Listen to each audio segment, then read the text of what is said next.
So just over a year ago, I made a video about digital minimalism, and this is a topic that's more and more important to me as I get older.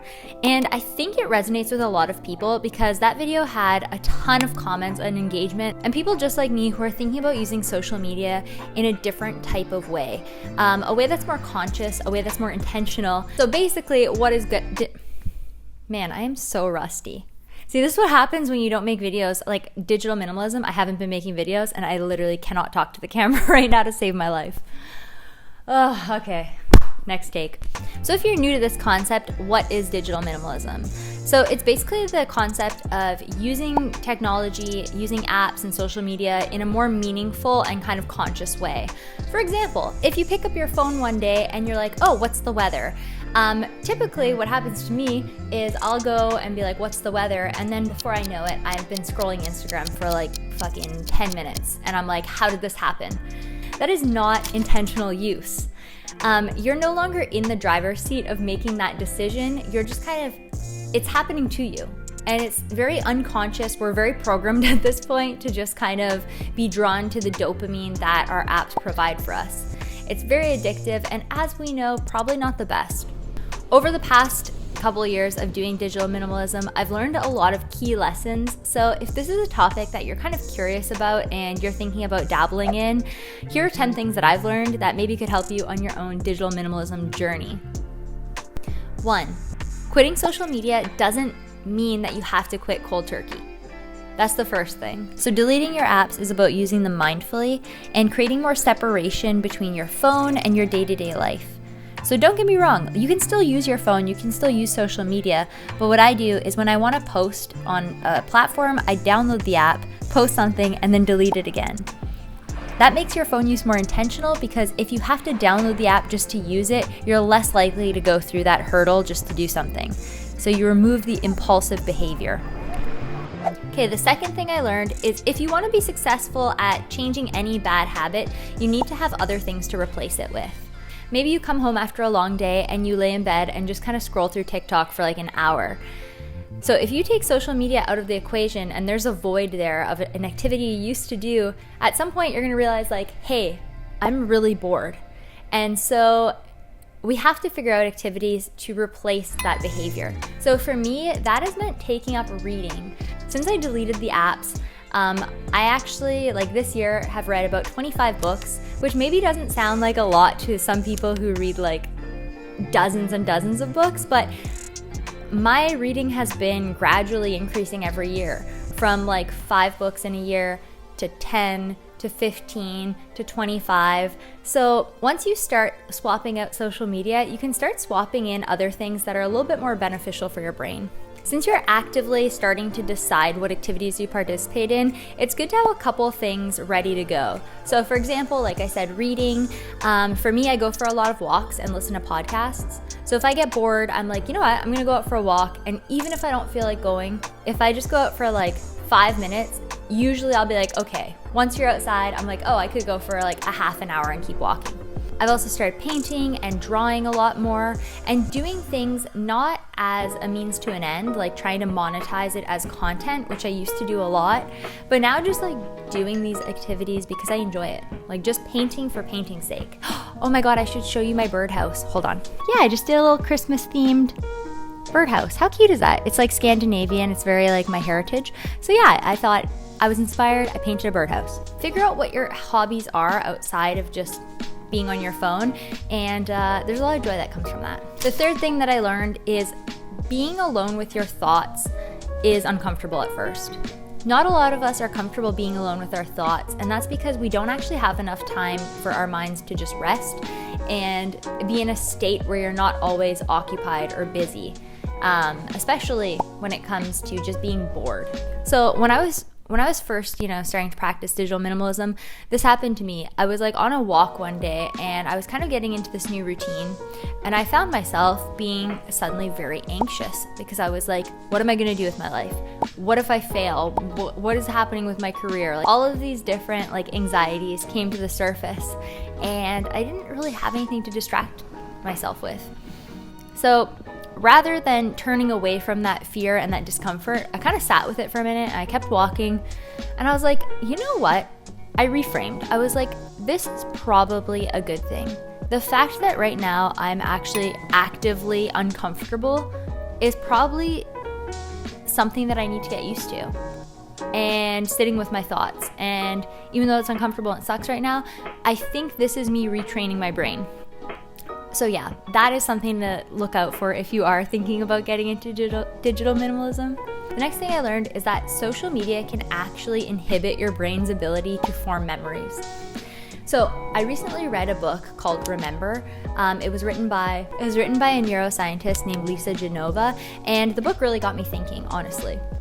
In this book, Lisa explained that one of the primary things that we need in order to form memories and store memories is attention. And I just feel like attention these days is so fleeting.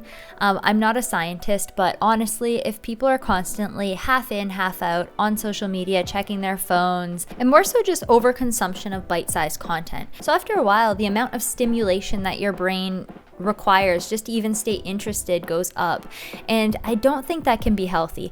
Full disclosure, this is just a personal opinion. I don't know what the hell I'm talking about. I'm not a scientist, but that's my intuition on that topic. My fourth tip is, if you do still want to use social media, make a rule not to post in real time. When you're posting as things are happening, you're no longer present in the experience. Instead, you're thinking about, oh, what filter should I use? What did this person comment? Or what is the engagement? Like, you're constantly checking your phone and you're out of the moment. So capture your memories and post them at a later date, and that way you're at least using social media in a way that isn't taking away from your present experience. Which leads to my next point. My fifth lesson was, just because you're becoming a digital minimalist, or maybe you're taking a break from social media, doesn't mean you shouldn't capture memories. Like, as somebody who makes videos, I am always recording different memories and moments and videos, and when things are funny, when I'm doing stuff with my friends, when we're on adventures, I am always have my phone out. So just because you're a digital minimalist doesn't mean you need to stop doing that. In fact, you should hang on to those memories and you should keep them, or take pictures that excite you. The next lesson I learned was to try to replace the negative apps I was using with apps that were more net positive. And so what I mean by that is, at some point you're going to be bored and you're going to drift to your phone. Like, let's say you are on a long car ride or in a doctor's office or something, you're going to want something to do on your phone. And so having other apps there that are ready to go, that are a little bit more positive than just being on social media, is really helpful. So for me, I use a couple. So like, one of them was Duolingo. I used Duolingo for, I think, 121 consecutive days to learn Finnish. So that was a nice way to be on my phone. You know, it was stimulating to my brain and more beneficial. Another example is the Aura app. So this app has been really awesome and something I'm experimenting with. So Aura is the sponsor of today's video, and it's actually been really helpful. It's a mindfulness and sleep app that focuses on overall well-being.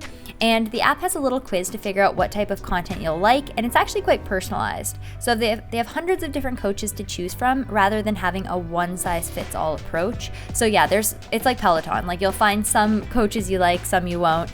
And then the app gives you tons of options. So thousands of meditations, stories, and so much more, like CBT, life coaching, and breath work. Aura's content is created by hundreds of expert coaches and therapists around the world. And yeah, I've enjoyed listening to little bite-sized pieces of content just on my walks, and it's a nice way to come back to center, reframe, and be mindful. This is the only meditation-style app that works for me because of their variety of content. So you should try it out. Get started completely free by using my link, and the first 5,000 people will get a free trial plus exclusive 25% off. Okay, so the next lesson that I learned is the benefits of being offline outweigh the FOMO. So there's going to be points in your journey where you think you're missing out and you're concerned about, like not being online or missing out on memes and stuff. But honestly, I don't know. I have found personally that the mental clarity that comes from being out of that social media brain fog is so much more beneficial in the long run. You're going to miss out on trends, but here's the thing about trends. They come and go like that. Like, remember the It's Corn kid? We like code. Like, how many years does that feel like ago? It was like a couple of months ago, but like that feels like such an ancient, outdated like meme. And we're on to the next thing. And every day there's going to be a new thing. So, yes, you're missing out on these flash in the pan moments, but like at the same time, your mental well-being, your mental clarity is so much more valuable than that. Okay, the next thing I learned might be a little bit controversial, and it is that you can still have a social brand online or be a content creator without being chronically online. Stick with me here. My job is to make video content. Most of that video is for social media, but I'm still able to have a career without being online all the time. I draw a very strict line between what is work and what is just my life. I think when it comes to social media, definitely put your work out there, like share your portfolio, let people know and see what you can do. But put it out there and don't feel pressured to be posting quantity over quality. If you have projects that you're stoked about, post them. But it doesn't mean you need to be posting 3 times a day, every day in order to see success. The next thing I learned is that when you stop posting, the world doesn't end. As you can see from my YouTube channel, I have not been around. But at the same time, I still am getting new people in my inbox like asking me to do design projects because of videos that I made like a year or 2 ago. Also, like I can see my analytics get cut in half because I haven't been posting, but if I'm honest, like it hasn't impacted my life at all. You know what I mean? Finally, the last thing I'll say is I think when you take priority and emphasis off of your online persona, you open up your real world self to have better experiences. Maybe that means deeper friendships, more meaningful connections with people you already know. Now, I'm not saying you can't do those things and also be on social media, but I don't know. I just think taking emphasis off of like the online self is kind of a good step, if that makes sense. And it gives you a lot more introspection. How do I feel about myself? Without comparing myself to all the other people in the fucking world. Like from that influencer who has millions of dollars and flies globally because they can, to, you know, hometown people who are like having babies. You know, like I'm not trying to compare myself to either sides of the spectrum anymore. I'm just kind of like looking inward and being like, how do I feel about myself? How do I feel about the people in my life? How do I feel creatively about the things that I'm making?